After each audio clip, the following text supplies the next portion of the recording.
अच्छा जी, अस्सलाम वालेकुम एवरीवन। आई होप कि आप लोग खैरियत से होंगे और मेरी आवाज़ सुन सकते होंगे।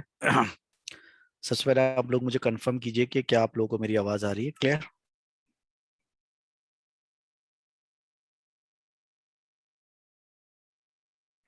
ठीक है जी। तो आज जो है वो 31 अगस्त है। और आज जो दिन है वो क्या है? आज ट्यूसडे है। ठीक है। अच्छा, अब कल माशाल्लाह से हमारी पहली जो है वो फिजिकल क्लास हुई थी। अल्लाह ताला का लाख लाख शुक्र है कि कॉलेज स्टार्ट हुए दोबारा से।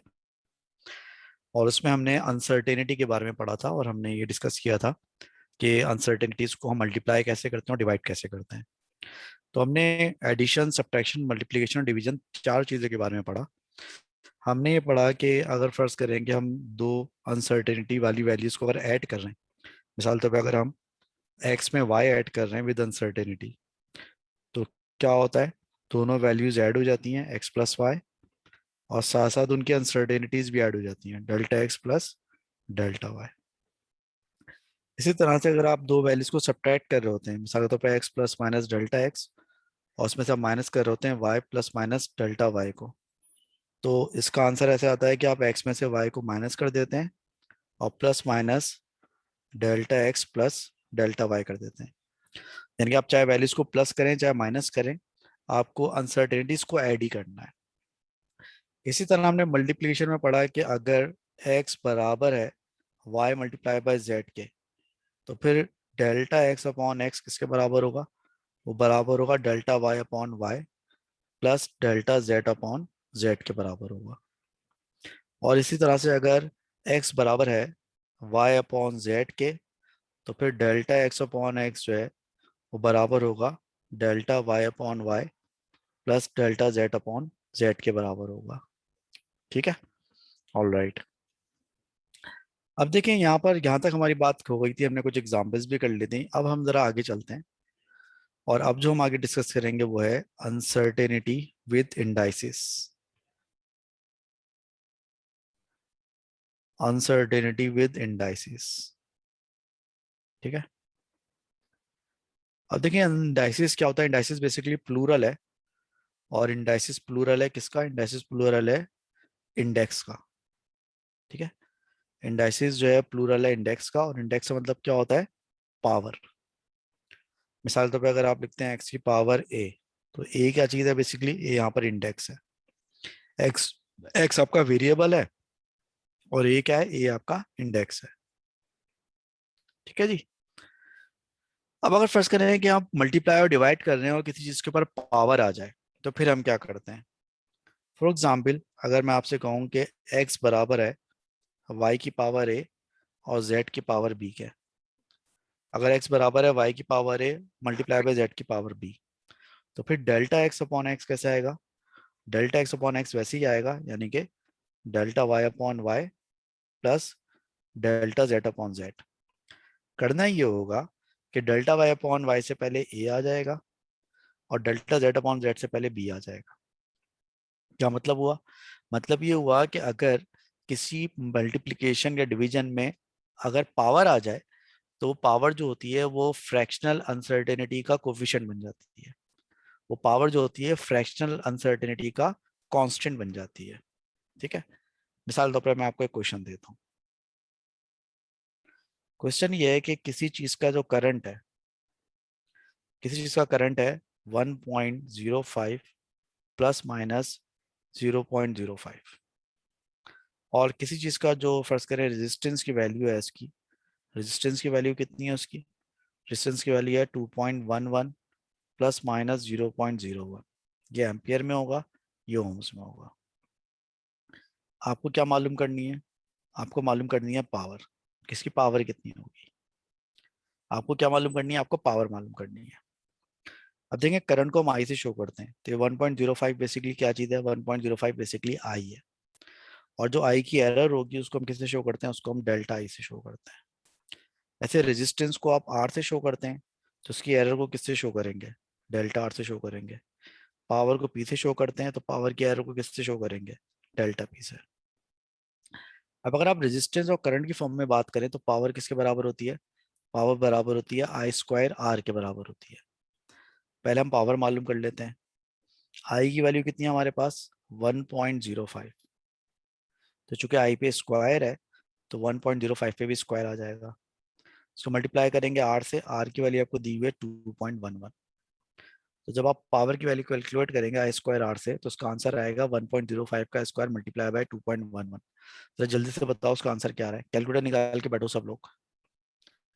पावर बताओ कितनी आ रही है, आई स्क्वायर आर करके क्या पावर आ रही है। 1.05 का स्क्वायर मल्टीप्लाई बाय 2.11। हाँ भाई जल्दी सर से शाबाश आंसर।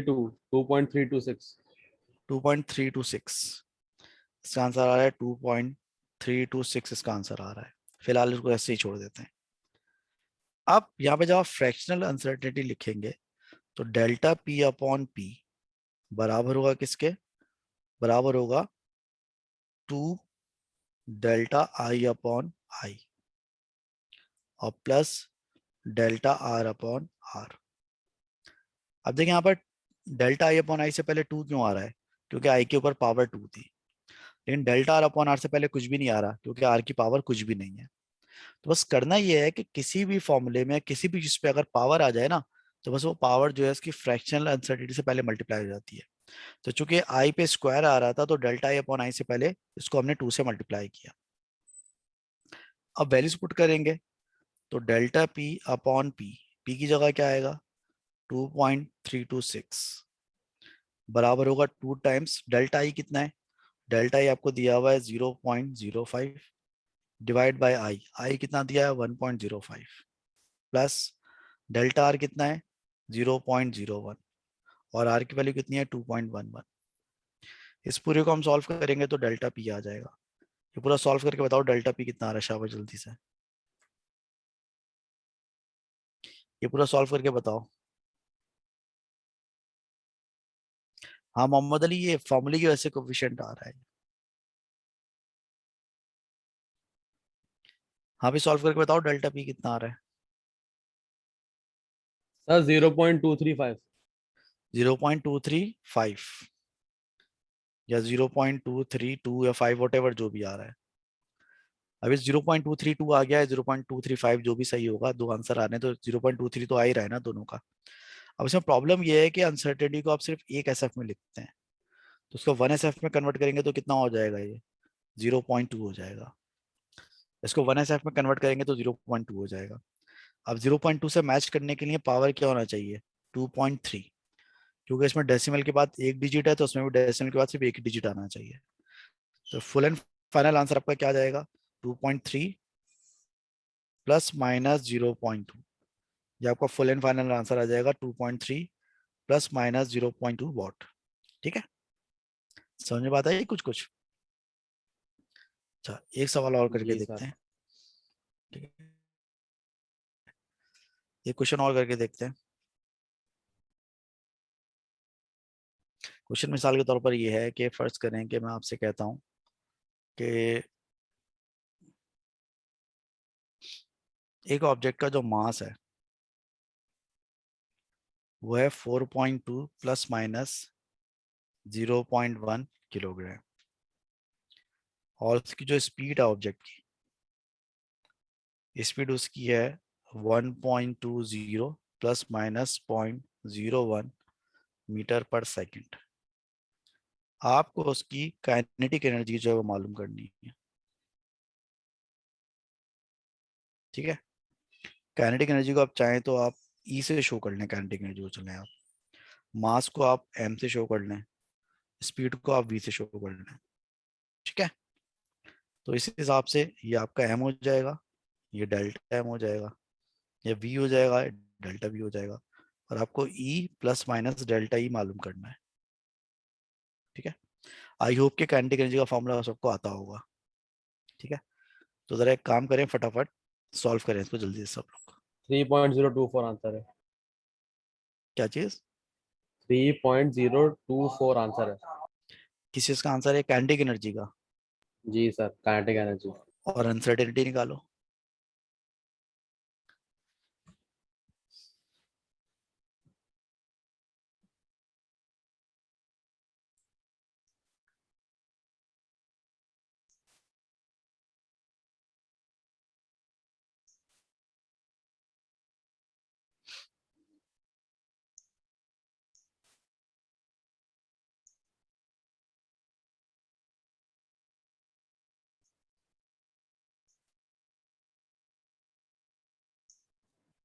0.12 0.12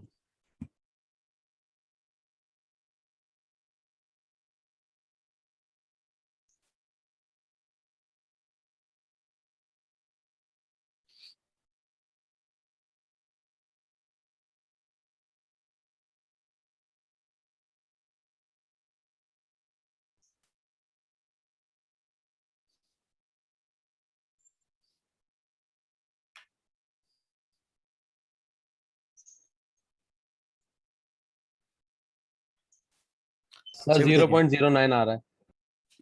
चलें इसको देख लेते हैं अभी। सबसे पहले अगर आप काइनेटिक एनर्जी का फॉर्मूला लगाएं तो काइनेटिक एनर्जी जो है वो किसके बराबर होती है? काइनेटिक एनर्जी बराबर होती है हाफ mv² के बराबर होती है। तो काइनेटिक एनर्जी चूंकि हाफ mv² के बराबर होती है तो हो जाएगा हाफ m की जगह आएगा 4.2 और v की जगह आएगा 1.20 का स्क्वायर। तो ये आ गई काइनेटिक एनर्जी, हो जाएगी 2.1 मल्टीप्लाई बाय 1.20 का स्क्वायर। क्या आंसर आ रहा है? पहले काइनेटिक एनर्जी का आंसर बताओ। 2.1 मल्टीप्लाई बाय 1.2 का जीरो, 1.20 का स्क्वायर, 3.024। 3.024 जूल। ये जी काइनेटिक एनर्जी आ यही है, गई आपकी। यही है सर। अब जरा गौर से देखें, अब जब हम अनसर्टेनिटी लिखेंगे तो डेल्टा ई अपॉन ई बराबर होगा delta m upon m plus 2 times of delta v upon v. अब जो मैंने अनसर्टेनिटी की क्वेश्चन लिखी है ना, इसमें दो बातें नोट करें आप। पहली बात ये नोट करें कि जब मैंने अनसर्टेनिटी लिखी तो 1/2 का जिक्र नहीं है यहाँ पर। पहली बात क्या नोट करें कि जब मैंने अनसर्टेनिटी की क्वेश्चन लिखी तो इसमें जो है 1/2 का जिक्र नहीं है। तो आपके फॉर्मूले में जितने भी कांस्टेंट आएंगे, ऐसे कांस्टेंट जिनकी यूनिट नहीं होती, जैसे नंबर्स आएंगे, तो आपके फॉर्मूले में जितने भी कांस्टेंट्स आएंगे या नंबर्स आएंगे उनके अंदर कोई अनसर्टेनिटी नहीं होती, तो अनसर्टेनिटी में काउंट नहीं होंगे। जैसे नंबर्स की यूनिट नहीं होती तो यूनिट निकालते वक्त काउंट नहीं होते, ऐसी नंबर्स और कांस्टेंट जो है वो अनसर्टेनिटी निकालते वक्त काउंट नहीं होते। और दूसरी बात ये नोट करें कि चूंकि वी पे स्क्वायर है तो मैंने डेल्टा वी अपॉन वी से पहले 2 लिखा है। चूंकि वी पे स्क्वायर है इसलिए मैंने डेल्टा वी अपॉन से वी से पहले 2 लिखा है। अब आप यहाँ पे वैल्यूज पुट करेंगे तो देखें डेल्टा ई आप मालूम करना चाहते हैं, ई की वैल्यू आपने निकाली है 3.024, डेल्टा एम है 0.1 और एम है 4.2 और 2 टाइम्स डेल्टा वी कितना है 0.01 और वी की वैल्यू है 1.20। इस पूरे को सॉल्व करके बताओ डेल्टा ई का आंसर कितना आ रहा है? जीरो जल्दी से शाबाश। पॉइंट वन टू पक्की बात है 0.12 आ रहा है? जी सर।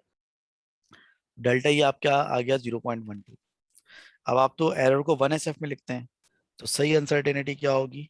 0.1। और उसको 0.1 के साथ मैच करने के लिए आपको सिर्फ 3.0 तक लिखना होगा इसको। तो फुल एंड फाइनल आंसर आपका क्या होगा? फुल एंड फाइनल आंसर आपका होगा 3.0 प्लस माइनस 0.1 जूल्स। तो आपकी करंट एनर्जी होगी 3.0 प्लस माइनस 0.1 जूल। ठीक है, चलें सही है। अब और आगे चलते हैं। अब एक कॉन्सेप्ट और समझना है आपको।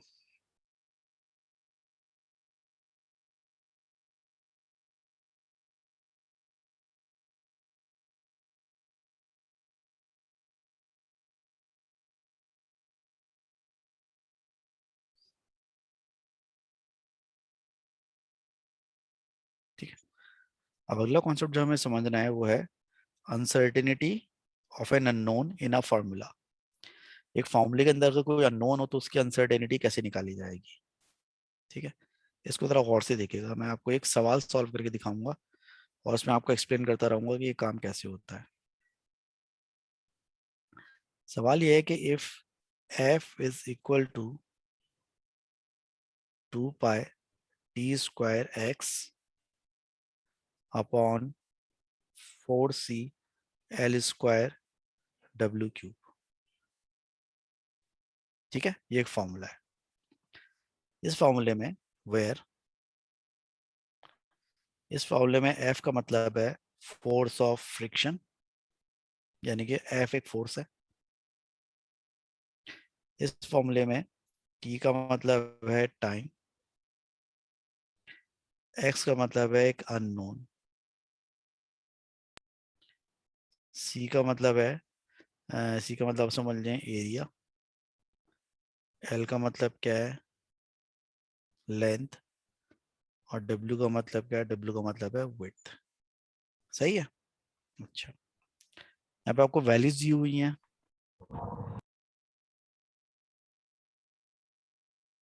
यहाँ पे वैल्यूज दी हुई हैं। एफ की वैल्यू आपकी है 4.2 इंटू 10⁻³ न्यूटन।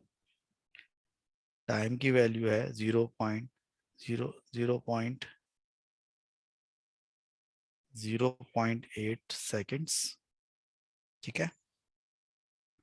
एक्स नहीं पता, सी जो है उसकी वैल्यू है 4.2 मीटर स्क्वायर, एल की वैल्यू है 3.2 मीटर, और विड्थ है 0.7 मीटर्स। ठीक। अब आपको बहुत सारे काम करने हैं यहाँ पर। आपको सबसे पहला काम ये करना है कि find units of x. X units क्या होनी चाहिए, फिर आप मालूम करें find the units of x, मालूम कर ली, फिर आप मालूम करें find the value of x, फिर आप एक्स की वैल्यू मालूम करें। ठीक है। ये दो काम करके दें मुझे फटाफट, शाबाश जल्दी से। ये जल्दी से दो काम करके दें मुझे आप जल्दी से। नुमान के जो सवाल लिखा हुआ है ना सामने, इसको पूरा सॉल्व करो, इसको रिपीट करने की जरूरत नहीं है, पढ़ लो मैंने जो लिखा हुआ है, जल्दी फटाफट इसको सॉल्व करके देना मुझे जल्दी से।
हाँ, मेरी आवाज इसलिए नहीं आ रही थी क्योंकि माइक म्यूट हुआ था। अब आ रही है आवाज मेरी? जी सर। हाँ भाई बताएं, इसका आंसर सॉल्व करके बताएं क्या आ रहा है इसका आंसर।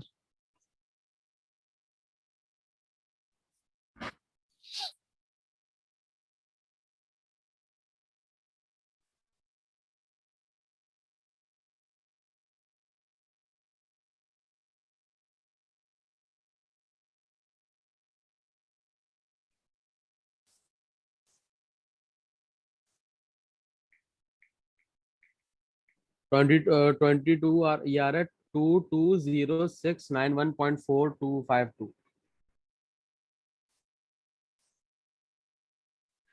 क्या आ रहा है? 61630.09 आ रहा है, ऐसा कुछ आ रहा है। नहीं नहीं नहीं नहीं, ये आ रहा है 220691.4252। दोबारा चेक करो यार, लोग डिफरेंट आंसर दे रहे हैं मुझे। मेरे पास एक आंसर आया है 61630.09, ये आंसर आ रहा है क्या? सर यही आ रहा है सर। ये आ रहा है ना? 600 लेंगे अगर 3HF में लेना है तो। हाँ, मतलब इसको भी 61063.09 आ रहा है ना, तो हम 10 की पावर में लिख लेते हैं। ये बनेगा 10 की पावर में 6.16 इंटू 10 की पावर कितना बनेगा, 1 2 3 4। 6.16 इंटू 10 की पावर 4, और इसकी यूनिट हमने क्या निकाली थी, किलोग्राम मीटर की पावर 8 सेकंड माइनस 4। ये आंसर आ गया इसका। ठीक है। सर हर दफा 10 की पावर में देते हैं। हाँ, 10 की पावर में स्टैंडर्ड फॉर्म तो 10 की पावर में लिखी जाती है ना, हम इतने से लंबी डिजिट थोड़ी लिखते हैं। अब देखिए, यहाँ से दो बातें मैं आपको रियलाइज कराना चाहता हूँ, वो आप लोग रियलाइज करें। देखिए यहाँ पर जब मैंने x की वैल्यू मालूम की तो मैंने 4 भी पुट किया, मैंने पाई भी पुट किया, मैंने 2 भी पुट किया। लेकिन जब मैंने x की यूनिट निकाली तो 4 को मैंने यहाँ से काट दिया और 2 पाई को भी मैंने यहाँ से रिमूव कर दिया। तो कहने का मतलब ये हुआ कि जब आप किसी फॉर्मूले में वैल्यूज मालूम करते हैं ना, तो वैल्यूज मालूम करते वक्त सारे कांस्टेंट नंबर शंबर सब कुछ इस्तेमाल होता है। लेकिन जब आप किसी चीज की यूनिट मालूम करते हैं तो यूनिट मालूम करते वक्त जो है आपका जो है वो नंबर और जो बगैर यूनिट वाले कांस्टेंट होते हैं वो इग्नोर हो जाते हैं। ठीक है, ये कहना गलत है कि कांस्टेंट्स इग्नोर हो जाते हैं। आप ये बोलेंगे बगैर यूनिट वाले कांस्टेंट इग्नोर हो जाते हैं। मिसाल तो अगर मैं यहाँ पे जी यूज करूँ 9.8, वो तो कांस्टेंट है आपके लिए फिलहाल, लेकिन उसकी यूनिट होती है मीटर पर सेकंड स्क्वायर। तो बात ये नहीं है कि कांस्टेंट इग्नोर हो जाते हैं, बात ये है कि नंबर इग्नोर हो जाते हैं। नंबर मतलब कांस्टेंट विदाउट यूनिट्स, वो इग्नोर हो जाते हैं। लेकिन यूनिट वाले जो कांस्टेंट है वो इग्नोर नहीं होंगे। अच्छा, जब वैल्यू निकालेंगे तो सब कुछ काउंट करना होगा, कांस्टेंट भी, नंबर भी, सब कुछ काउंट करना होगा। अब जरा एक चीज और देखें। अगर फर्ज करें कि मैं आपको ये क्वेश्चन दे रहा हूँ और यहाँ पे मैं कहता हूँ कि आप फ्रैक्शनल अनसर्टेनिटी ऑफ एक्स निकालें। यहाँ पर क्या निकालें? यहाँ पे निकालें फ्रैक्शनल अनसर्टेनिटी ऑफ एक्स निकालें। आप यहाँ पे फ्रैक्शनल अनसर्टेनिटी ऑफ एक्स निकालें। तो जब मैं फ्रैक्शनल अनसर्टेनिटी ऑफ एक्स निकालूंगा तो किसके बराबर होगी? Delta x upon x. और इसमें सारे जो वेरिएबल हैं उनकी फ्रैक्शनल अनसर्टेनिटी आ जाएगी। एफ वेरिएबल है तो उसकी अनसर्टेनिटी क्या होगी? Delta F upon F. 4 एक वेरिएबल नहीं है, सी एक वेरिएबल है, तो आ जाएगा डेल्टा सी अपॉन सी। ऐसी एल एक वेरिएबल है तो हो जाएगा 2 times of delta L upon l. ये बताओ डेल्टा एल अपॉन एल से पहले 2 क्यों आया? डेल्टा एल अपॉन एल से पहले 2 इसलिए आया क्योंकि एल पे स्क्वायर था। ऐसे हो जाएगा 3 delta W upon W. W upon W से पहले 3 क्यों आया? क्योंकि डब्ल्यू पे क्यूब था। प्लस 2 एक नंबर होता है, इसमें कोई अनसर्टेनिटी नहीं होगी। वाई, पाई जो है वो भी एक कांस्टेंट है, एक वेरिएबल नहीं है, इसमें कोई अनसर्टेनिटी होगी। टी की अनसर्टेनिटी होगी लेकिन 2 टाइम्स आएगा उससे पहले। 2 times of delta T upon T. ये 2 times of delta T upon T क्यों आ रहा है? क्योंकि टी पे स्क्वायर है। तो अगर किसी फॉर्मूले में बहुत सारे वेरिएबल्स आ रहे हो तो आंसर की फ्रैक्शनल अनसर्टेनिटी इसी तरीके से आती है। ठीक है, एक और क्वेश्चन करें इधर आप लोग। अगर मैं आपसे बोलता हूँ कि भाई z बराबर है 5 w square q square t divide by 4 pi v square r cube s। ठीक है, तो जरा मुझे बताएं कि डेल्टा z अपॉन z किसके बराबर होगा? मुझे बताएं डेल्टा z अपॉन z किसके बराबर होगा? तो डेल्टा z अपॉन z अगर निकालना होगा आपको तो 5 तो एक कांस्टेंट है, इसमें कोई अनसर्टेनिटी नहीं होगी। W पे स्क्वायर है तो उसकी अनसर्टेनिटी होगी 2 times of delta W upon W। Plus Q पे स्क्वायर है तो होगा 2 times of delta Q upon Q। T पे कुछ भी पावर नहीं है तो बस ये डेल्टा T अपॉन T होगा। 4 पाई एक कांस्टेंट है, इसमें कोई अनसर्टेनिटी नहीं होगी। V पे स्क्वायर है तो 2 times of delta V upon V हो जाएगा। R पे क्यूब है, 3 times of delta R upon R हो जाएगा। और S पे कोई पावर नहीं है, डेल्टा S अपॉन S हो जाएगा। तो किसी भी फॉर्मूले में जब आप फ्रैक्शनल अनसर्टेनिटी मालूम करते हैं तो आप सारे वेरिएबल्स की फ्रैक्शनल अनसर्टेनिटी को ऐड कर देते हैं। लेकिन एक बात ध्यान में रखें, जिसकी फ्रैक्शनल अनसर्टेनिटी चाहिए पहले उसको सब्जेक्ट बनाना होता है। यहाँ पर एक्स को पहले सब्जेक्ट बनाया फिर उसकी अनसर्टेनिटी निकाली हमने। तो जिस चीज को आपको आंसर चाहिए उसकी फ्रैक्शनल अनसर्टेनिटी जो है वो फॉर्मूले में मौजूद तमाम चीजों की फ्रैक्शनल अनसर्टेनिटी के सम के बराबर होती है। ठीक है, चलिए मुझे एक क्वेश्चन का आंसर अब आप लोग लिख के दें। अगर अभी टाइप कर सकते हैं चैट पे तो अच्छी बात है, वरना आप मुझे कागज पे लिख के तस्वीर व्हाट्सएप करें इसकी आप। ठीक है, और ग्रुप पे मत कीजिएगा, मुझे डायरेक्ट कीजिएगा, डायरेक्ट मैसेज कीजिएगा। फॉर्मूला ये है कि t बराबर है 2 pi under root L upon G. t बराबर है 2 pi under root L upon G. ठीक है, तो मुझे बताएं कि फ्रैक्शनल अनसर्टेनिटी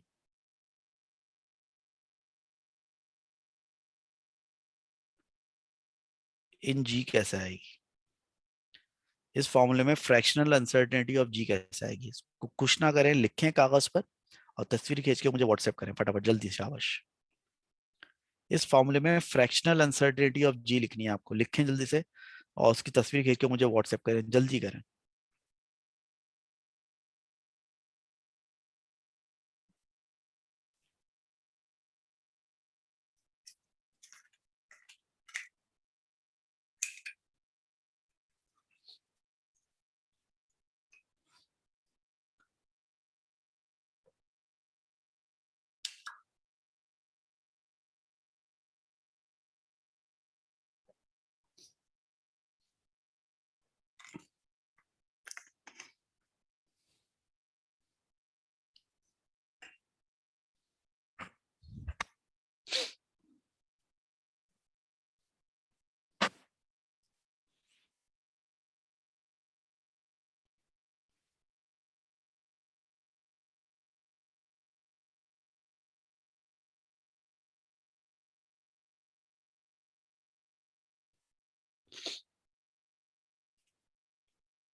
ऑलराइट, ताहा शेख तुम्हारा आंसर सही है। सुभान तुम्हारा आंसर भी सही है। अब्दुल रहमान तुम्हारा आंसर गलत है। उमर फारूकी तुम्हारा आंसर गलत है।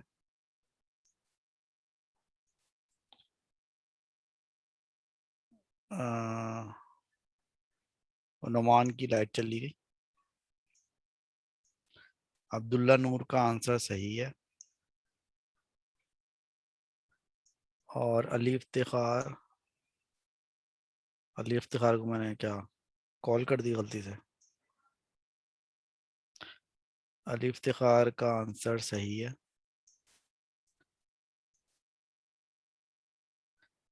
अच्छा, इसके अलावा फौजान का आंसर सही है।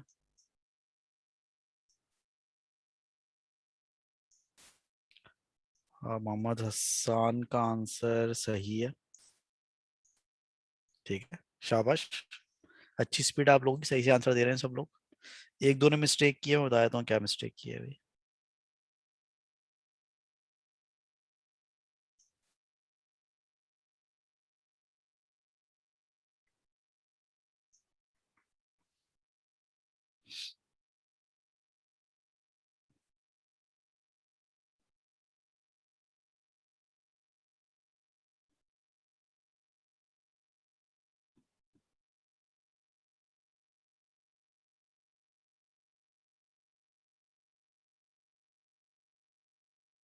अभी और आंसर क्यों नहीं आ रहे?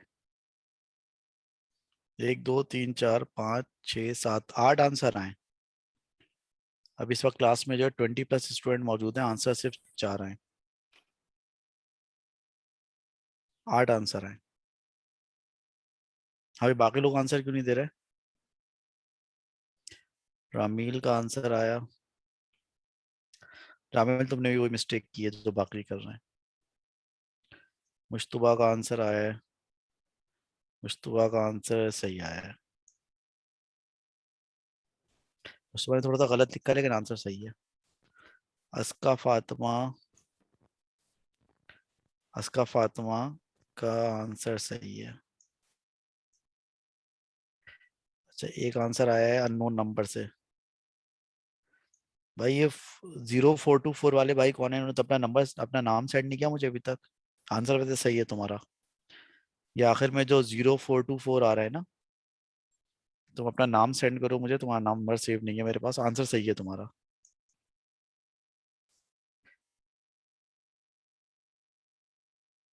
अच्छा, इबादुर रहमान हो तुम, ठीक है।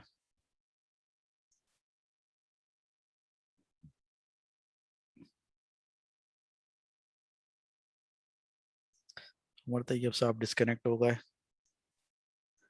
अच्छा जनाब, इबादुर रहमान।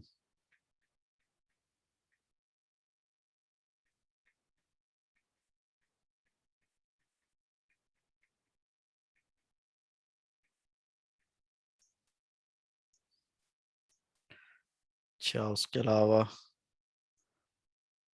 नहीं, रमील अभी भी रामील अभी भी गलत है ये। और देखिए, एक मैं आपको हिंट देता हूँ। हिंट ये है कि मैंने आपसे कल क्लास में कहा था कि अनसर्टेनिटी कभी भी सब्ट्रैक्ट नहीं होती। तो अनसर्टेनिटी आप कैसे भी लिखें, चाहे परसेंटेज लिखें, चाहे फ्रैक्शन लिखें, चाहे एब्सोल्यूट लिखें, कभी बीच में माइनस नहीं आता।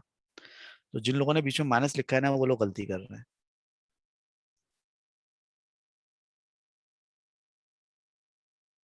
ठीक है। असका बेटा, मेरे ख्याल से मैं तो होस्ट नहीं हूँ, या मैं हूँ होस्ट? नहीं, मैं होस्ट नहीं हूँ अभी। नहीं, मैं हूँ होस्ट। ठीक है।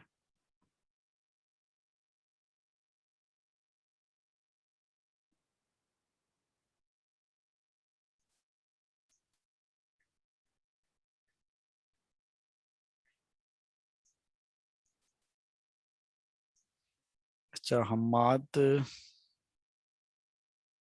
सही है। हम्माद, तुम्हारा आंसर तो सही है, लेकिन हम बेसिकली हमें जियो को सब्जेक्ट बनाना था, इसलिए तुम्हारा आंसर गलत है एक्चुअली। अस्करी, ठीक है।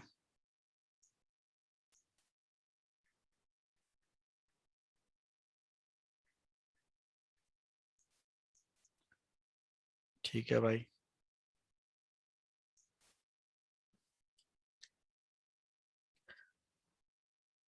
ऑलराइट, देखें अब असूल समझें। असूल ये है कि जिस चीज की अनसर्टेनिटी चाहिए होती है पहले उसको सब्जेक्ट बनाते हैं। अब प्रॉब्लम है कि जी लिखा हुआ है स्क्वायर रूट के अंदर, तो उसको स्क्वायर रूट से निकालने के दो तरीके हैं।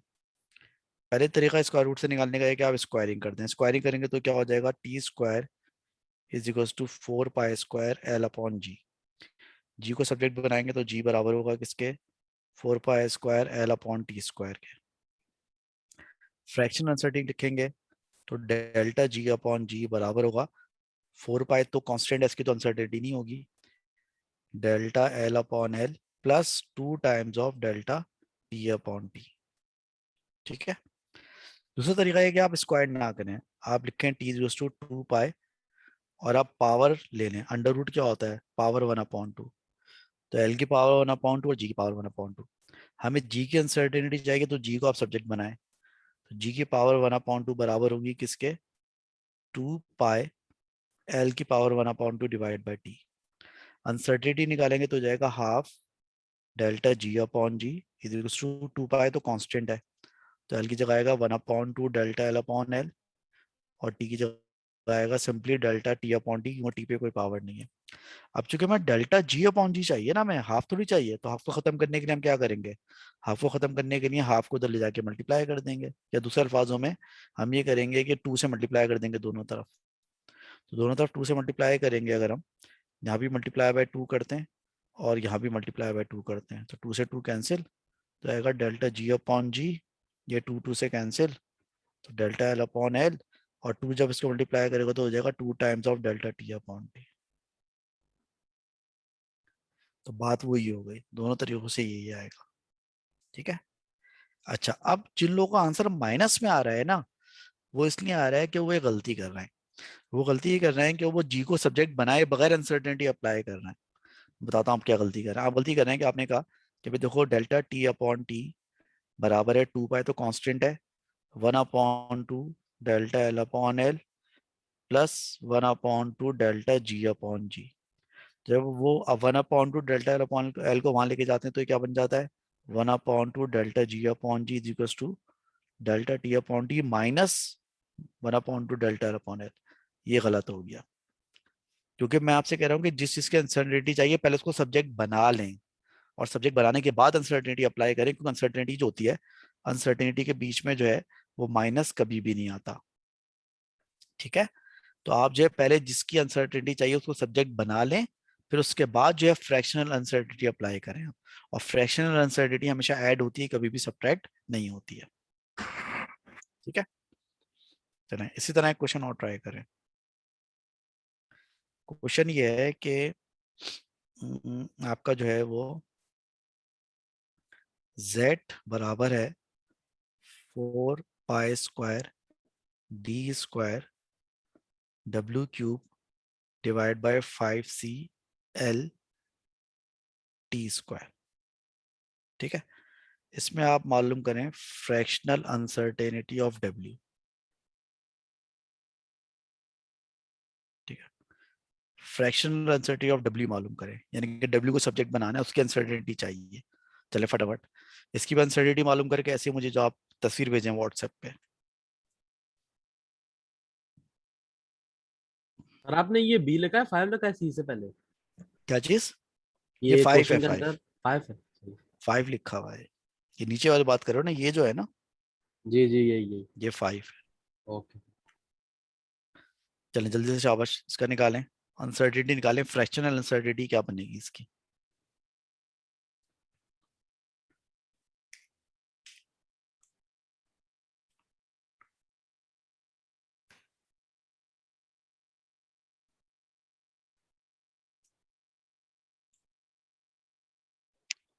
सर मुझे पूछना है, अगर सेम वो फॉर एग्जांपल सेम यूनिट अगर वो कैंसिल आउट हो जाए तो कैंसिल आउट करने के बाद हम लिखेंगे फ्रैक्शन अनसर्टेनिटी।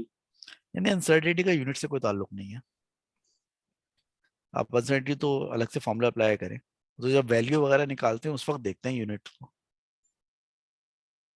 अभी तो आप सिर्फ फॉर्मूला लिख रहे हैं ना, हमने तो फ्रैक्शनल अनसर्टेनिटी तो कैलकुलेट थोड़ी किया, तो अभी हम सिर्फ फॉर्मूला देख रहे हैं बस अभी।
ये बात तुम्हारा आंसर सही है।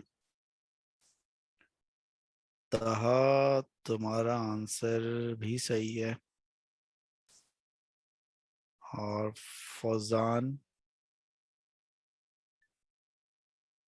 फौजान तुम्हारे आंसर में थोड़ी सी गड़बड़ है, तुमने पता नहीं क्या लिखा है। फौजान तुम्हारा आंसर सही नहीं है। अच्छा,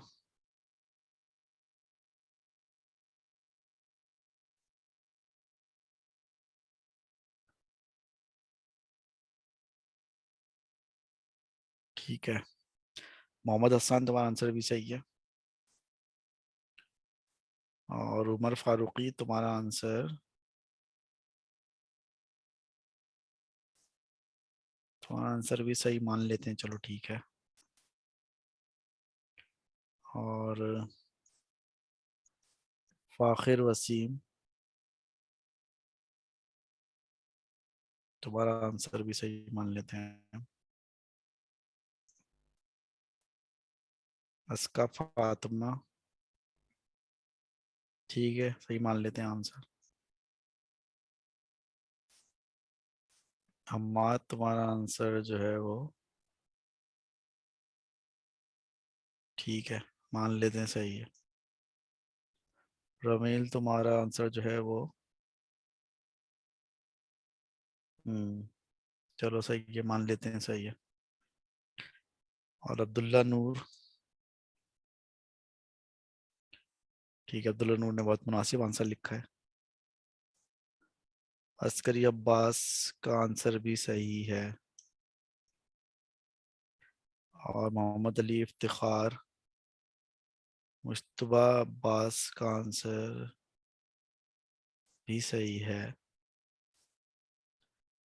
अली इफ्तिखार का आंसर भी सही है। अब्दुल रहमान का आंसर भी सही है।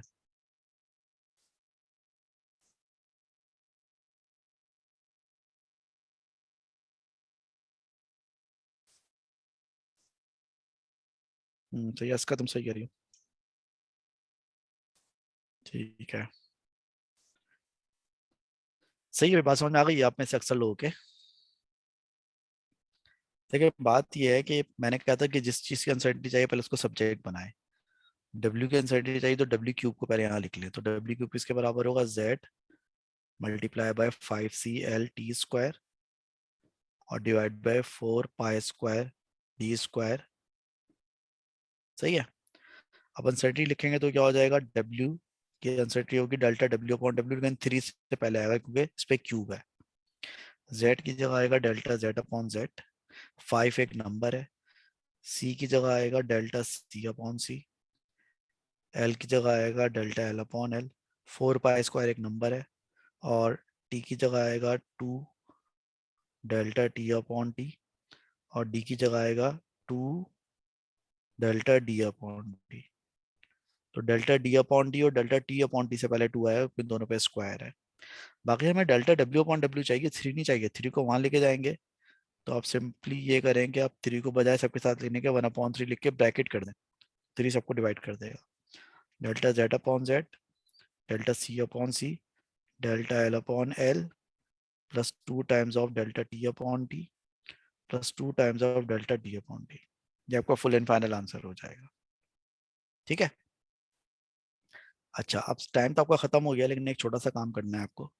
छोटा सा काम करना है, मैं एक क्वेश्चन लिख के दे रहा हूँ, कल आप सब लोग मुझे क्वेश्चन सॉल्व करके लाजमी लेकर आएंगे कॉलेज। जिस जिस सबको अपनी इज्जत प्यारी है और जान प्यारी है ना, एक क्वेश्चन सॉल्व करके लेकर आने सबको कल। क्वेश्चन मैं आपको लिख के दे रहा हूँ।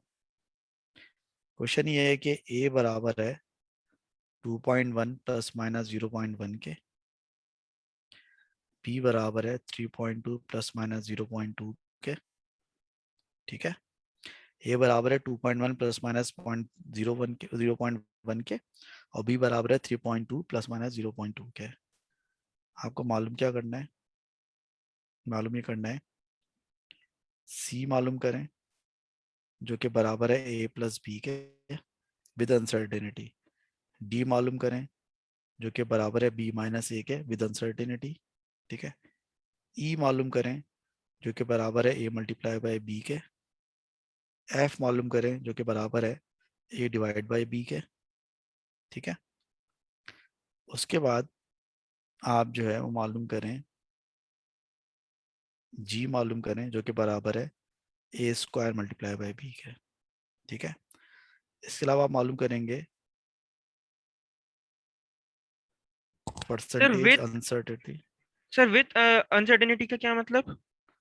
मतलब आंसर में प्लस माइनस के साथ आंसर लिखना होगा ना, मतलब ए और बी को प्लस किया और ए और बी की अनसर्टेनिटी को भी प्लस करके लिखना है, ये मतलब। अच्छा सही है, सही है, सही है। परसेंटेज अनसर्टेनिटी ऑफ ए मालूम करने and percentage uncertainty of B मालूम करें, बस ये काम करना है आपको, ठीक है। ये क्वेश्चन आपको कल सॉल्व करके लाना है कॉलेज में, कल लास्ट में। लेक्चर में भी 1 आध घंटे बाद शेयर करता हूँ क्लासेस से फ्री होके, आपको ये क्वेश्चन सॉल्व करके लाना है सबको। बिल्कुल आसान सा क्वेश्चन है, 5 मिनट लगेंगे बस, करके लाना बड़ा इंपॉर्टेंट है। नहीं करके लाएंगे तो आप बैड बुक में नाम आएगा, करके लाएंगे तो गुड बुक्स में नाम आएगा आपका, ठीक है। चलो सही है, कल इंशाल्लाह कॉलेज में मिलते हैं। Thank you very much.